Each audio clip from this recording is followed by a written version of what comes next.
রমজানে এতেকাফের ফজিলত কি, এতেকাফের সঠিক নিয়ম কি, এতেকাফ থাকা অবস্থায় কি করা যাবে আর কি করা যাবে না একটু বিস্তারিত জানাবেন। কারণ আমাদের দেশে এতেকাফ এমন কঠোর করা হয়, ভয়ে কেউ এতেকাফে বসে না। ঠিক বলছেন, প্রশ্নকর্তার সাথে আমি একমত।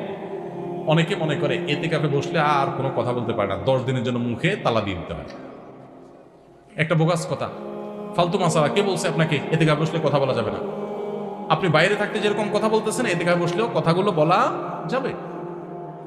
অনেকে মনে করে এতেকাফে গেলে বোধহয় পাথরের মতো থাকতে হয়। না, আপনি বাসায় যেভাবে থাকতেন মসজিদেও ওইভাবেই থাকবেন।